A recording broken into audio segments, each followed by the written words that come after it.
Écoute sur RFM. jërëjëf Abdoulaye Diop mbokk yi ñu ngi leen di gërëmati di rafetlu bu baax seen ànd ak rajo Futurs Médias di leen ñaanal jàmm di sàkku ñaan ci yéen ñëpp ba tey ñu ngi ci daw geeg moytu gi rek ñeel jàngoroy coronavirus ak ñun ci téléphone bi docteur Ousmane Gueye docteur maa ngi lay ziar bu baax Gueye.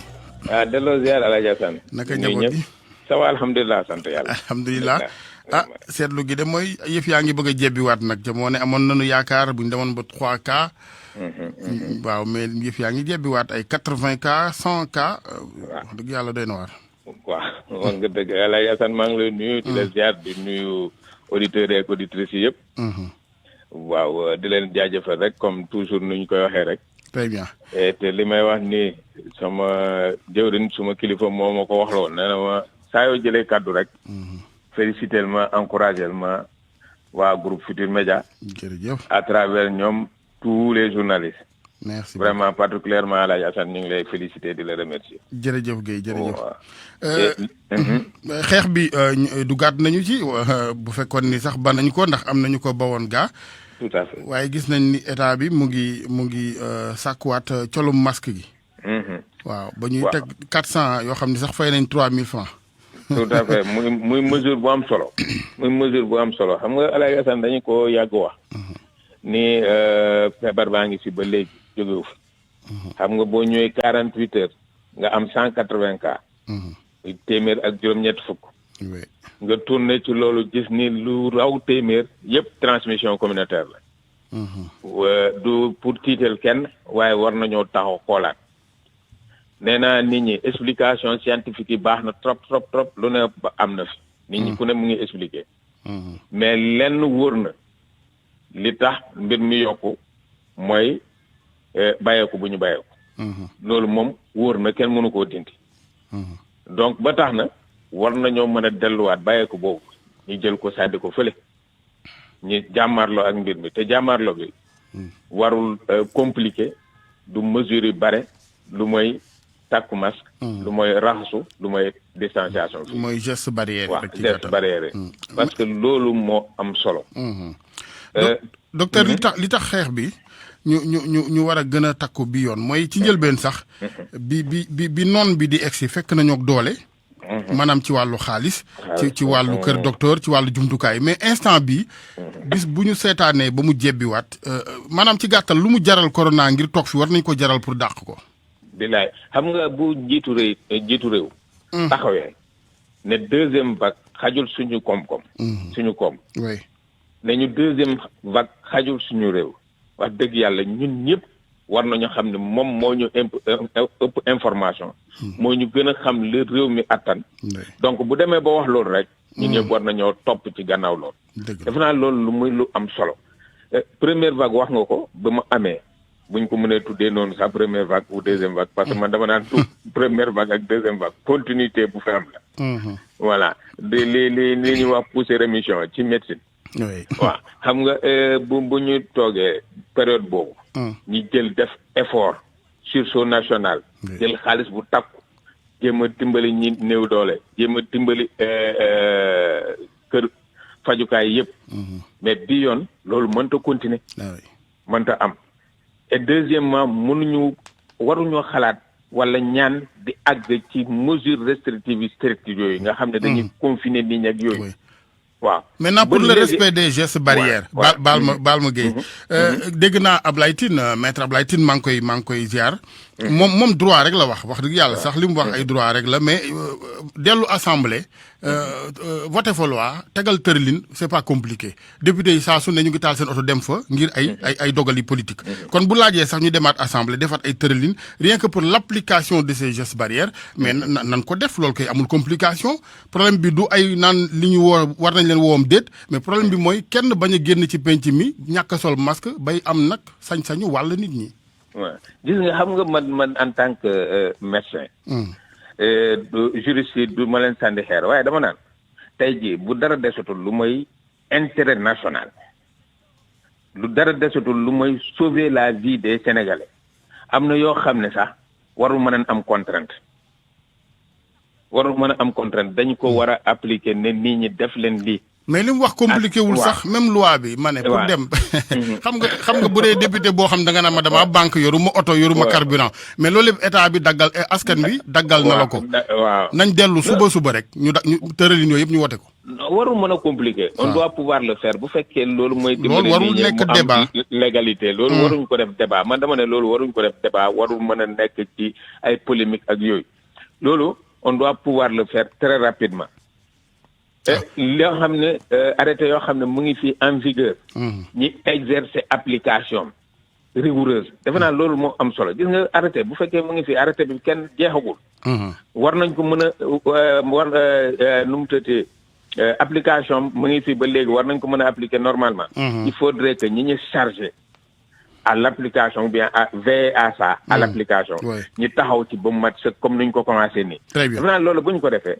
on peut s'en sortir parce que ci nga laaj asat on n'a pas une grande nation amuñu ay nit ñi fi nekk certes population majoritairement c'est des jeunes mais c'est des jeunes qui sont conscients il suffit que tey jii ñu continuer ne lii la ñuy def autorités yi wax ko ñi ñu chargé muy force de l'ordre yi ñi ñu chargé pour ñu def ko ñi gis leen ñoom seen bopp ñu ngi tàkk masque ñi gis leen ñiy arrêté oto yi di contrôler ndax effectivement ñi ngi tàkk masque wala tàkkuñu masque ku ci tàkkul masque ñu wàccee la fay loola contravention defe naa bu ñu ko defee une fois deux fois nit ñi dinañ continuer tàkk masque bañ a toog xam nga ñun fii souvent notre problème mooy suivi continuité loolu mooy problème mën nañoo tàmbali benn mais c'est nga baal ma mais mën nañ ko sikkee tam sunu njiit yi de façon globale taay gi yéen tamit da ngeen di wane ak taay bu mënee yéen nag du yow sax mais kilifa yëpp la bu fekkee da nga wane ak taay ci surveiller njaboot gi ci porox ndool yooyu lay jaar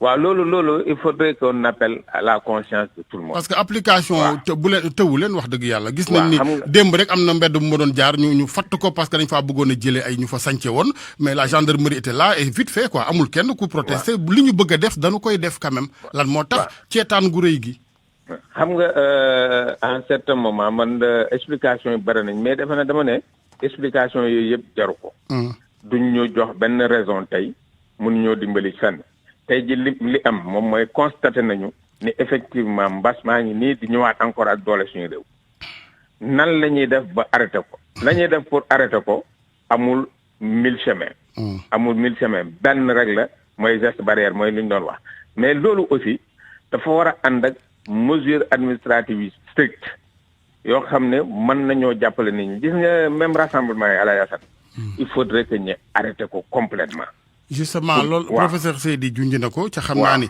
gis nañ ni wàllante bi ci ngénte yi la ci mariage yi ci xewu diine yi léegi lan moo tere état bi mu tere loolu lépp ngénte yeeg mariage yeeg yooyu wala dafa amul kàttan gi xam nga non dinañ ko def xam nga ministre de la santé mu ngi koy wax keroog nee na dina gisee ak naataangoom ministre de l'intérieur au plus tard mardi ñu toog ñu waxtaan xool ensemble mesure sanitaire ak mesure administrative ñu mën a boole nga xam ne buñ ko tënkee jàpp ko appliqué ko wax dëgg yàlla dinañ ñu jural ngëneel je crois que quand même ñi ngi ci processus boobu et ñaan yàlla rek mu àgg ci jàmm mais pour wax ni sénégalais lépp luñ jël comme mesure c'est pour l'intérêt du pays lépp luñ jël comme mesure c'est pour l'intérêt des citoyens sénégalais lépp luñ jël pour comme mesure c'est pour l'intérêt de notre économie donc c'est l'intérêt de notre système sanitaire donc loolu bu ko sénégalais yi comprendre noonu xam ne defuñu ko contre qui que ce soit defuñu ko contre benn entreprise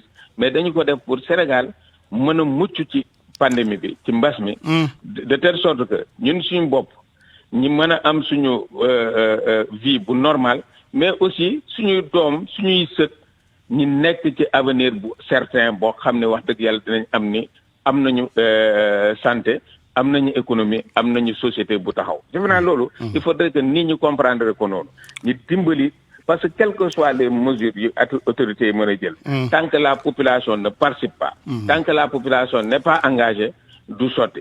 loolu moom mooy mais population bi su weesoo ñi ci wane ak njàmbaar ak compréhension. am na ñoo xamante ni moom defe naa ni mesure rek moo ci mun dara parce que nit aussi bu amul kersay lenn li defe naa ni amatul yaakaar da ngay teg mesure bu nu amul kersay ñi génn àddina ci mbas mi bu nu amul kersay njaboot yi nga xam ni dugal na leen ci dëj boobaak léegi ak naqar ak tiis borom kër yi nga xam ni seen i njaboot a ngi tumuraanke actuellement ndax Covid moo leen yóbbu bu nu amul kersay ñooñu ba lank takk masque mais dafa war a am nag nu nguur gi war a doxalee xeetu nit ñooñee.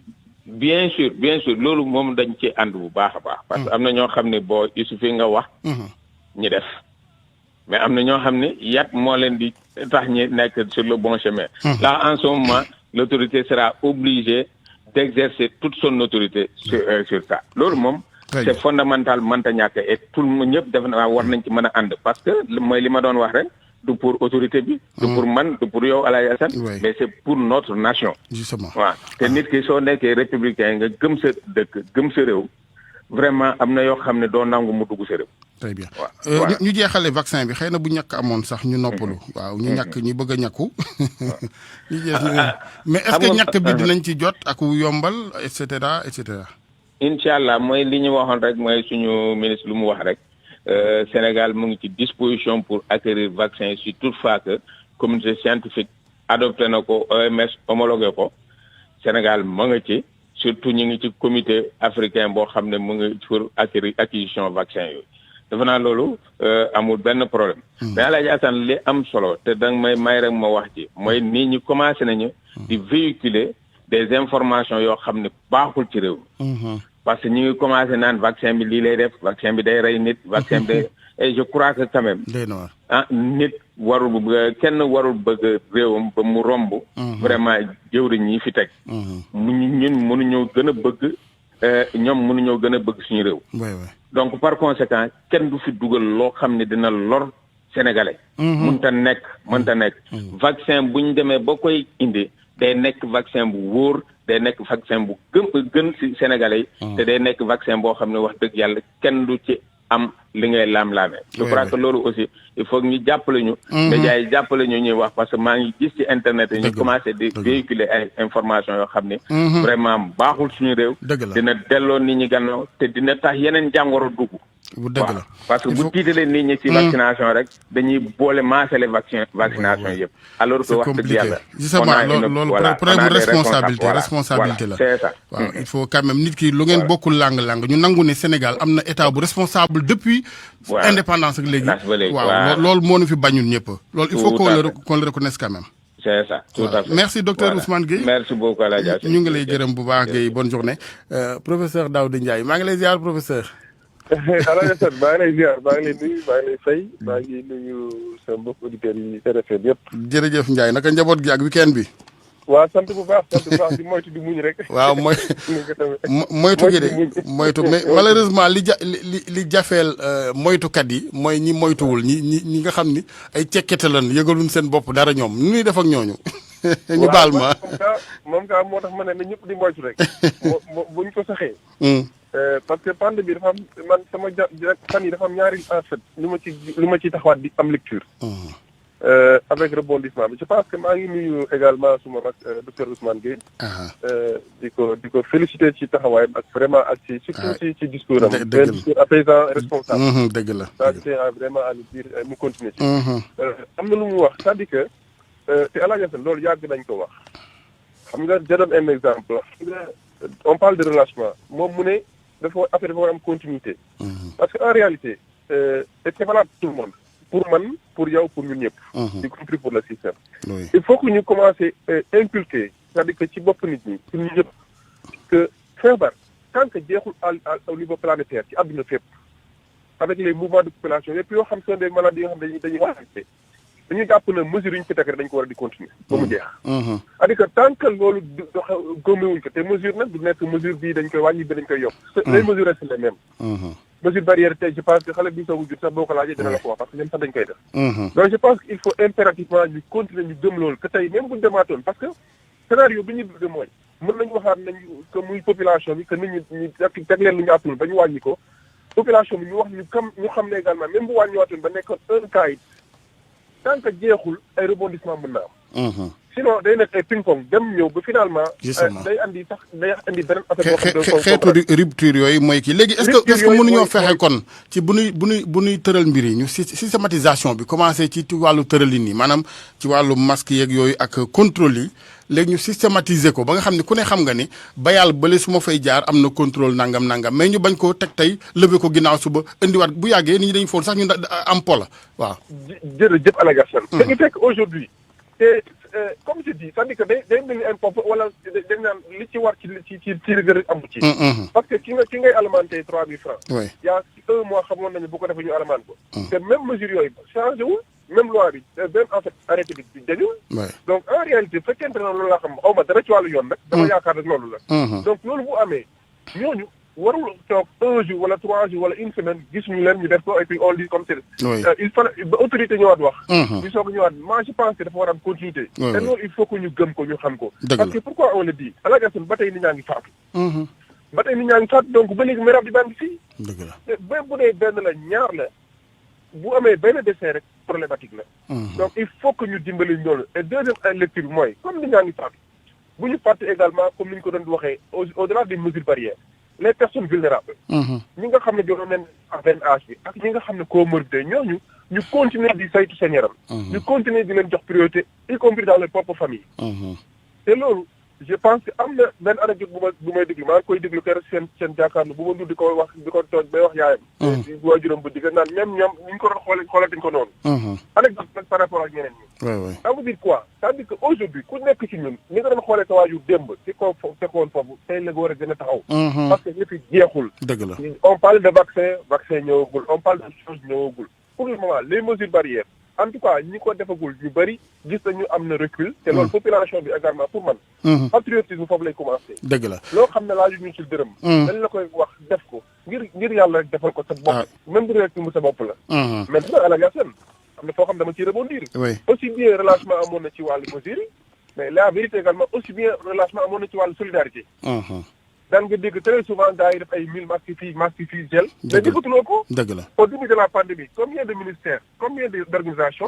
combien de groupements nga doon gis ñu ñëw ministère wala yóbbu fa ay masques. ay gel. déggatuloo ko. dëgg la loolu aussi il faut le dire pour man. il faut que ku nekk xam ne. ñëpp yi c'est pas un aspect isolé. c'est un aspect global. nit ku nekk jàpp nit ñëpp jàpp. justement ci globalité boobu sax mooy mën a dimbali communication bi ndax xam nga am réew bariwul lu nit benn nit ki ñëpp di la déglu dafa am ku ne ña ngay déglu tey jii am na koo xamante ni yow bu sa sëriñ waxee yow na nga koy déglu am na koo xam ne moom dégluwul sa sëriñ yow moom sëriñam lay déglu am koo xamante ni dégluwul politicien bi keneen lay déglu est-ce que ku nekk donc warta doon vraiment combattant ci mbir mi ak fànn boo war a féete mu doon une mobilisation nationale. et ça doit être man pour man loolu dafa war a nekk du sax loi bu ñuy bindee. dafa war a nekk loi stratégique boo nga xam ne ku nekk dafay adopté. parce que li gën ci ñëpp ku nekk dafa war a doxee. oui te pour man ku ci nekk ay responsabilité face à l'histoire c'est vrai que on dit que Covid du problème par rapport à l'autre mais ci jamono ji ñu toll mooy problème parce que moo tënk àdduna. donc te ku xam ne li ñu naan li nga war def boo ko deful bu yàqoo yàqu. te pour man parfois jëriñu lu bari. il suffit de parler xam na ñoo xam ne sont des porteurs de voix dañu leen dégg bu fekkente ne y a des choses yi nga xam ne bon ça les intéresse mais aujourd'hui ça intéresse tout un peuple ça intéresse tout un monde. pour man képp ku mën a wax ku mën a jëf te rôle mooy ñu lay ñaan ngay continuer di wax di ko rappeler. li ma ko waxee ci école yi laa ko waxee li ma naan école yi les instituteurs parce que aujourd'hui xale yi aussi foofu cible la boo nga xam ne il faut qu'on les protège il faut qu'on anticipe ñu ci bëri xamuñu.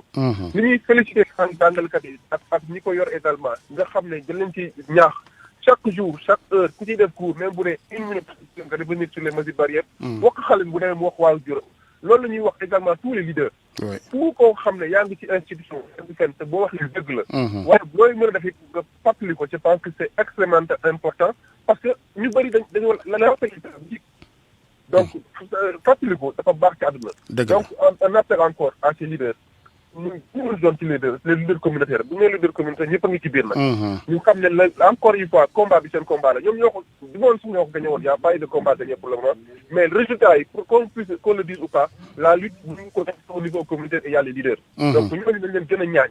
gën leen a ñaax ñu dimbali askan wi xam ne ñoom ñooy mën a changer yëf yi pour affaire bi mën a dox. yëf yi nag dafa laaj générosité dafa laaj laa biir goo xamante ni.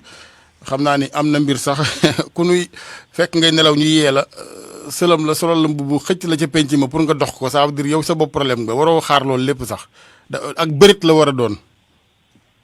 mais non seulement et puis au-delà même du safar soldat dafa nekk c'est-à-dire parfois même ay tax dañuy def li ngay def El Hadj Assane di ko def depuis plusieurs mois ñu koy def.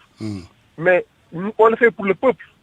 parfois di wax loo xam ni dina la wax ni nga li nga wax ni neexuma. mu jàpp ne yow moom nga wax alors que en réalité li la tax a jóg mooy defar. te damul gañewuloo ci lu dul bu résultat amee ñu ne Sénégal gañe na ko yow sa bopp ba sax doo ci feeñ. loolu nag il faut que ñu xam ne donc ku ci nekk am na looy bàyyi tey am na loo mën a bàyyi habitude yoo nga xam ne la te pour man encore une fois gis nga lépp luñ fi wax comme mesure barrière boo ko xoolee globalement en matière de santé man gisuma lu baax. parce que loo xam ne day tax poussière dugg say bakkan virus dugg sa bakkan microbe dugg sa bakkan sa loxo di gën a set. mais c'est-à-dire que pour man ay bénéfice ak bénéfice bu ne am. lépp ay ngëneel la. ay ngëneel la. donc ngëneel nag waruñu la ci forcer. oui dina dem ba ci lay du la ci dóor wala ñu la jàpp ñu ko fay ay takk. dëgg la lépp ñëpp xamee noonu que affaire bi ngëneel la woo. ngëneel nag fekk ne métti na. mais méttiwul takk masque El Hadj Massi méttiwul. raxas sa loxo méttiwul. te du la jëlal temps. takk masque c'est vrai que am na foo xam ne tey boo fa toogee bon mais c'est-à-dire que amul benn problème boo xam ne war na ci confronté wu. te encore une fois président waxoon na ko loolu ñëpp yàgg nañu ko wax Sénégal attanul lii. si on le rappelle tey on parle de confinement mais ñëpp dégg nga li journaux yi wax mais c'est parce que fi nit ñi toll ci àdduna tey ku nekk yaa ngi taal sa bopp pour lekk. dëgg la sax Sénégal mais àdduna la.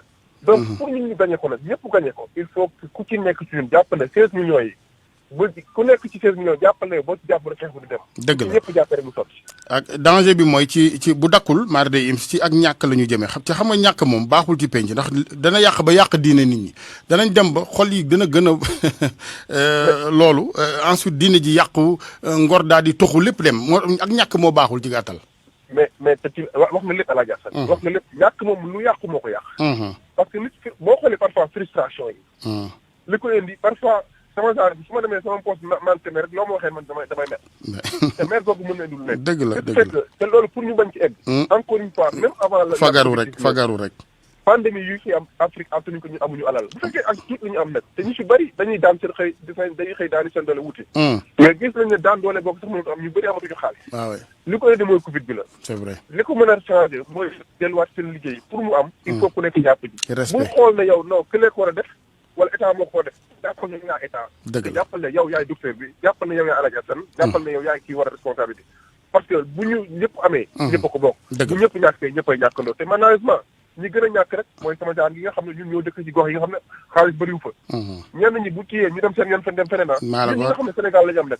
nañu fexe nga ngir yàlla ba lépp lu ñu wax ci digal te xam ne suñu intérêt quel que soit nag li ñu la def kati atul la ko méttul bul xool loolu xoolal njëriñ gi nga xam ne yow mën nga ko amee sa bopp amal ko sa réew te boo ko defee ñëpp def je pense que jàmm dina am. incha allah jërëjëf professeur Daouda Ndiaye. jërëjëf El Hadj Assane ñu yendu jàmm. merci Ndiaye jërëjëf. ñu koy gërëm bu baax di ko sant professeur Daouda Ndiaye di gërëm bu baax professeur docteur Ousmane Gueye suñu xel dem ci Aloyse Waly Diouf duñu tay di ko gërëm professeur Camara naka noonu moom it virologue wax dëgg yàlla yàgg nañ cee jàpp ak professeur yëpp ak docteur yëpp ak infirmier sage-femme garçon de salle yi tout le personnel médical ñu ngi leen di gërëm di leen sant di leen ñaanal yëf yi diis na ca bu jebbi waatee xam naa ni moom mar day im si du baax waaw bët yanuwul waaye xam na lu bopp attan te du yem ci feebar bi rek dafay yàq penc mi jikko yi nit ñi la bonne humeur le bonheur loolu de bu xasee tuxu nag laay xanaa xeex rek a ci des di nga gis fekkee nag njawee ni moom ñu naqarit dara waay asalaamaaleykum. waaleykum salaam wa rahmatullah. ñu ngi lay ziar sëñ bi. doyen El Hadj Assane man la Abou Mbaye directeur. général marché central au poisson. DG maa ngi lay ziar waay. Guèye ñu ngi lay delloo ziar. jërëjëf xam naa sax dugg bi sax du yàgg lu dul rek. parce que semaine bi yëpp ñu ngi doon sensibiliser. jëloon leen bàyyi tama. oui mu wër si marché bi parce que marché central. mooy marché bu gën a mag juróom-ñetti junni nit noo fay dugg di génn bis bu nekk. yaatu na dëgg bi moom tey du ñu toléré dara depuis tey si suba masque obligatoire ndox obligatoire. très bien. ñuy ñëw di maa ngi alerté suñu mbokk suñu clients yi ñëw di jënd si jën marché central ku amul masque soxlawul ngay ñëw marché ne doo dugg ku ñëw raxasuwoo soxlawul ngay dugg suñu la indi lay jafe-jafe bul tooñ kenn tooñal sa bopp ñun dinañ jël suñu responsabilité bu matin jeex na marché central moom amul négociation dëgg la ku nekk si biir solo masque sax dinañ la jël génn la loolu daal laa doon gën a alerté ndax bëreet si amee bëreet moo koy faj maa la ko wax nañu jël suñuy responsabilité ñun daal marché central poisson suñu en tout cas responsabilité c'est un bel exemple vraiment jërëjëf DG ñu ngi lay gërëm Abou Mbaye directeur général marché central au poisson bu Pikine waaw di ñaan yàlla ñëpp ne ay responsable ne ci ay place yoo xamante ni mbooloo dafay daje def ni yow waaw nit ñi kenn du leen baag seen sago nañ def ay tëralin rek moytu ndax lu penc mi yëpp bokk la bu fekkoon ni lu lay dal yow kese la ñu bala yow kese asalaamualeykum. salaam wa rahmatulah. bisimilah sëñ bi. sëñ Assane na ngeen def ñu ngi leen di ziar. jërëjëf. di kontaan ci seen émission bi ak ci sa vraiment jàpp gi nga jàpp ci liggéey bi. alhamdulilah. na yàlla fay leen. amin ñu bokk.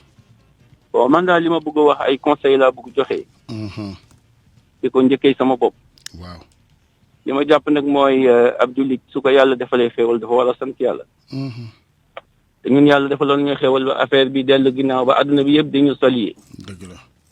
ñu war a sant yàlla ñu nekk di sant ay ñeneen. yàlla nag dafa wax ne boobu man su ma bindee man ak doomu aadama am nañu yowmal qiyaam par exemple combat bu rëy. ndax man yàlla dama bind ñu jaamu keneen di ma fi bàyyi. may wërsëgal ñuy sant keneen di ma fi bàyyi. xam nga kon jullit su ko yàlla defee baax dafa war a sant yàlla du dëgg. dëgg la. te ñu moytu bokkaale parce que ay di wax naan ay sa touche yi bois. bois boobu ngay touché bu fekkee ne moom mun na dara kon fa mu nekkoon du fa jógee du dëgg. c'est-à-dire jullit bi day sant yàlla. dëgg la parce que wa amma bi ni'mati rabbika fa haddith bu la yàlla defalee xéwal yàlla ngay sant. dëgg la. kon nañu delloo yàlla njukkal. ñu gën a dellu ci yàlla tuub. parce que yonent bi dafa wax ne bakkaar par exemple balaa. xam nga mbas mi balaa la. waaw. balaa dara da koy indi lu dul ay mooy yàlla yu bari. te dara du ko mën a yëkkati lu dul tuub. kon comme balaa bi mu ngi fii te léegi tuub ji moom moo ñu war nañu tuub d'accord nañu takk masque nañu jël distance yi. nañu raxasu nañu def lépp lu ñu médecine bi sant dëgg. waaye nañ ci dellu aussi ci suñu borom subhanahu wa taala. am na solo nañu dellu si yàlla tuub suñu ay bakkaar. te état bi aussi ñu ngi leen di interpeller réew mi yàqu na. yàqute nag bu baree ci réew. il faut que ñu am ay jafe-jafe. nañu taxawaat parce que li tax ñu jox leen réew mi moo ñu jéem a taxawal nit ñi ci dëgg. te dëgg amul bu ci ëpp dëggug yàlla gi. dëgg la mooy li yàlla sant ñu nekk ci.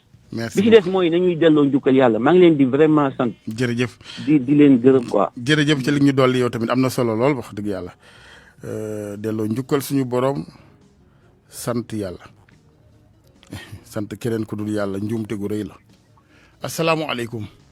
waaleykum salaam sëñ Assane ñu ngi ziar bu baax. yàlla nangu ziar bisimilah. waaw dama doon woote rek pour bokk ci sensibilisation bi. très bien. waaw di ñaax képp ku jiite ku yàlla nattoo nga jiite mbooloo mu nekk chef d'entreprise ak lu mu mënti nekk. xam na ko mbooloo mi nga jiite ci sa responsabilité lañ nekk. dëgg la. ñii di yëg ci oto yëpp ku nekk am na koy xëy. la plupart du temps. je pense que ñi jiitu nañuy jox nit ñi ay masques. dëgg la. parce que ce n'est pas pour rien que boo accidenté si yoon bi ñu considéré la comme accident de travail. c'est-à-dire que bu xasee ba génn këram rek. mi ngi si responsabilité de son employeur. dëgg la. donc je pense que ça ne coûte rien nga jox say personnel ay masque ba pare. ñaax leen bu jëree sanctionné sax nga sanctionné ñaax leen ko ñuy takk seen masque. dëgg la.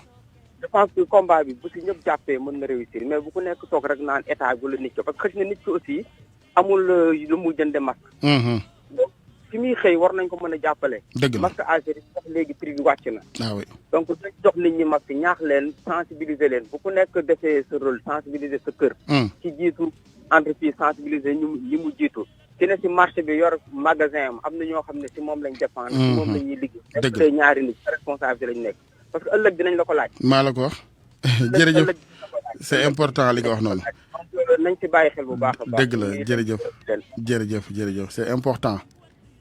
njiit da ngay njaboote chef d'entreprise ak chef nangam say responsabilité lañ nekk te dinañ la ko laaj loolu moo am solo nag bis bu la ñëpp gungee ba ñu wan la ginnaaw ndax gisuma kenn ku dem fanaan faak kenn gars yi li seen témoignage yi rëy yëpp waaw ñoom ñëpp ay wàññeeku dellu seen kër yi bala fa chef d'entreprise yi masque cherul sàmm sa personnel sax mooy sàmm sa liggéey ak say bénéfice bu dee bénéfice amatina ci pandémie bi 88 628 14 14 asalaamaaleykum. maaleykum salaam. Adja. Alaaji na nga def. sant yàlla bu wér. maa ngi lay nuyu di la ziar di nuyu waa RFM yëpp. jërëjëf Dieng. di nuyu auditeurs yeeg auditrices yi di jéggalu nag gëj a déggante. mbaa jàmm la rek. jàmm damaa demoon Thiamène. ah d'accord. am fa une semaine ba ma ñëwee sama mag bu góor boobu gaañu ma jënqari Dieng. ah massa waay massa. waaw sigil ko digaale. waaw. Alaaji nag danga ma may. xam naa ne thème bi mbas mi la. waaye danga ma may ndax damaa am lu ma naqari ndax ma jànqari Dieng fonction yi mu occupé Sénégal jamonoy Senghor ba nëgëni. dafa bëri lool ministère bu ne géré na ko. ne fi gouverneur de la région du Cap-Vert. génn àddina. état gouvernement Sénégal. du parti socialiste gi mu bokk. te Alaaji Assane lii may wax bu ma ko génne wut sama xol bi mën na maa jural leneen. génne ko ndànk rek waaw. dégg nga. du état Sénégal. du président Macky Sall du kenn ci gouvernement. ku ñëw ca levée de corps ba wala nga taxaw ca dëjëm ba. parti socialiste gi mu bokk mennum Ablaye Wilane na fa ñëw. te sëñ Mamoun Mbackeem sëñ Fallu mi jarbaatu Madiakhari moo tax mu ñëw fa mooy sëriñam. da koy ñaawlu nag fa ñaawlu yem. ndax taxawu na réewam lu ne jëriñ na ko réewam. dëgg la. nu metti ma lool il faut ma wax ko président Macky Sall nag seetaat toogaayam seetaat entourage am te fee ma jang tëdd ñu bëri doon fa tëdd dee jombut kenn jërëjëf Guèye nekkal ci jàmm jërëjëf Dieng jërëjëf allo asalaamualeykum maaleykum salaam El Hadj Assane waaw sëñ bi sëriñ Mbacke Ndiaye monsieur le ministre ñu ngi lay ziar baax yàlla na yàlla nangu ziar na nga def ça va alhamdulilah Ndiaye dama bëgg wax ñaari mbir yu gàtt rek waaye yu ma ñor bi ci jëkk mooy violer loi. waaw. te ramu te sauver doomu aadama. moo gën di wut affaire droit ba nit ñi loru. li ma bëgg a wax mooy. waaw. bu mbir dalee ci kaw réew mi na ñëpp àndandoo mobiliser wu bañ a décourager nit ñi bañ a démoraliser nit ñi. parce que dafa am benn façon jëfin. ak benn waxin boo nga xam ne boo koy waxee baa nga di ko defee. yaa ngi dooleel ña nga xam ne ña ngay jalgati. dëgg la te situation dafa am fu mu toll foo nga xam ne ñun ñëpp bëgg kuy respecter loi.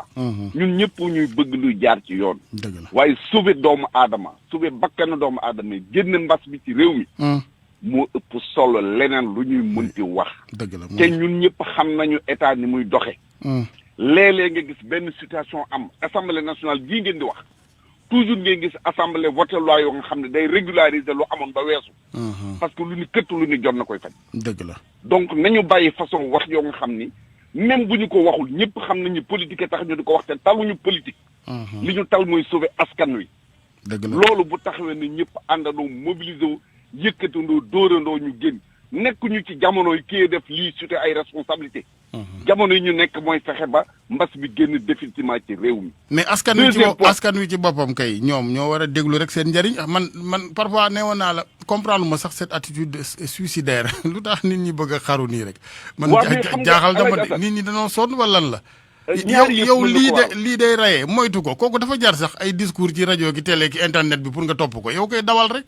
mais su ñëpp yemoon ñu noppalu. wax nga dëgg tamit. diine ji sax am na ñoo nga xam ne gëmuñu ko. dëgg la yàlla sax am na ñu ko gëmul. donc tey responsabilité wu ñi nga xam ni yow ak ku mel ni yow man ak ku mel ni man xëy na. yàlla baaxee nañu léeg-léeg ñu mën a wax ci rajo nu ñuy dégguñu. suñu responsabilité mooy jéem a yeete. dëgg la ñëpp duñu gëmandoo. mais nga continuer di def liggéey boobu ñëpp àndandoo ci loolu. dëgg la deuxième bi ma ñor. mooy état mooy joxe le bon exemple. oui. parce que bu ñu waxantee dëgg te man dëgg fu ma fekk dama koy wax. bàyyi ko gii nga xam ne moom la ñuy wax ci ñun responsable lañ ko gisee. ñu gën a bari bokk ci ñun lañ ko gisee. ay ndaje am ay manifestation am ba ci tournée président de la république bi mu demoon boobu Sine Saloum.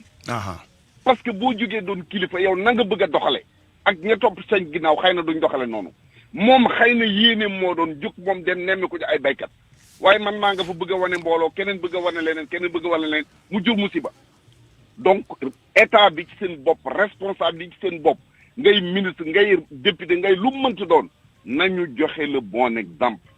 buñ ko defee rek askan wi topp ci jàmm ni ñooy. léeg-léeg nga gis ku bokk léeg-léeg nga gis ku bokk ci état bi wala am doole wala nekk man magistrat la wala nangam laa ca njiitu réew mi wala conseil nangam wane sax genn tiitër gi fenn fi ñëw lu tax solo masque nga bañ wala circulation bi sax nga gis ku ñëw tegab képpi ca kanam def lu ko neex nga defa ni njiit ñu mel noonu parce que aussi ku wax li wax la ca des waaw mais loolu lépp est-ce que du système moo ko fiy jëlee c'est-à-dire yoonal goo xamante ni du xàmmee Masamba wala Mademba mais loolu amagu fi dañ koy wax rek nag saa yu ñëwee xoolal ku ne ci opposition bi wax bañ ne moom gongo mais ku ci ñëw rek di bërënguy di soppar ñi ko ba finalement kenn dootul gëm kenn et le danger pour am réew mooy ñu dem ba ne ñëpp a yem loolu mooy danger bi réew. loolu mooy musiba mi. baaxul te boo xoolee couvre-feu bis bu njëkk bi. xam nga gis nga suñu mbokk takk der yi dañoo génn jëflanteeg askan wi am na ñu jël te rajo doo dee attaqué waaye bu ñu ko def loolu musiba am. ndax dumaal kenn du ko tant nit sa doom sax bëggoo koo duma da nga ko bëgg di raay. waaye bu wàccee yoon da nga koy duma parce que yow bu dee da nga ne bokk ci état nga gis président de la république takk masque nga gis ko du nuyoo nga gis ko ni keroog ba mu yaakaaree ni am na contact ak ko am jàngoro yi dafa dem tëju ji nga gis suñu sëriñ si tedd si jël sëñ mu taxaa yàlla na ko yàlla na fi yàlla yàgg yàlla na fi yàlla yàggal nga gis sëñ Babacar Si Mansour ak yenn kilifa diine yi koo ci gis day masque wu ba da nga koy yërëm dañu takk masque kaalawu bu tekk ba da nga leen di yërëm waaw yow nga ne doo leen toppandoo mais defal lu neex mais koo fi bëgg a def lu dul noonu dañ la war a teg ci yoon. fermeté boobu nag ministère de l'intérieur moo ci war a taxaw. ak yemale am ci tam. ak yemale am ci bien sûr. parce que lépp problème de crédibilité la xam nga gis nga man boo gisee ñuy wax boobaa léegi kenn du dégg mooy loolu gis nga danger bi encore une fois waxuma ko nag pour Massamba wala contre Massamba gis nga réew mi bu ñu bëggee mu defaru dañ caa war a jiitu di joxe de bons exemples. mais loolu lay wax léegi. loolu mooy wax ji njiit yaag responsable yeeg chef d'entreprise koo mën a doon sëriñ si surtout parce que sëriñ moom yow sax yow la gën a war parce que mbiri diine moom bis boo defee lu safaan yow la ngay yàq si sa ginnaaw mooy ëpp. mais dëgg la. moo tax ma wax la ni ñaari point yi ma intéressé benn bi mooy ñi jiite nañu joxe le bon exemple. ñi gis topp ci état bi am fermeté. fermeté la ñu war a am. loolu moom mënut a am Sénégal nag monsieur le ministre yéen ñëpp da ngeen di maslaa rek li fi xew yëpp dernièrement gis nañ fi actualité ñëpp a ngi maslaa. waaw mais El Hadj même booy maslaa. dinañ ci dikkaat gis nga tomorrow will tell. ma ni booy maslaa ba ay doomu aadama di faatu. xanaa nga war a bàyyi maslaa bi. waaw xanaa nga war ko am na loo nga xam ni dëgg. mais dama la fàttali ni premier jour bi policier génn ak gendarmerie ak gendarme bi. génn ci benn jëflante ak askan wi te suba gisoo kenn ci mbedd bi. léegi nag mu des xew yi nga xamante ni. lépp la ñu war a tere. bala nga ne naam ne fa. maa la ko wax de. hélas bala nga ne naam ne fa. wax nga lépp état bi na am fermeté. jërëjëf bu ñu ko defee rek jàmm am. merci Ndiaye jërëjëf. ñu ngi leen di gërëm di leen jéggalooti. natt bi mooy micro bi Ablaye ñu génn balaa waa xalaas di ñëw comme ñoom amuñu teggin amuñu kersa lu leen lan may yàq. maa ngi leen di ñaanal jàmm di gërëm Yacine Pouy service digital gërëm la réalisation rédaction bu RFM yëpp rawatina Barthélémy Ngom ñu yendu ak jàmm 10h rendez-vous habituel bi Mamadou Mohamed Ndiaye Adja Awa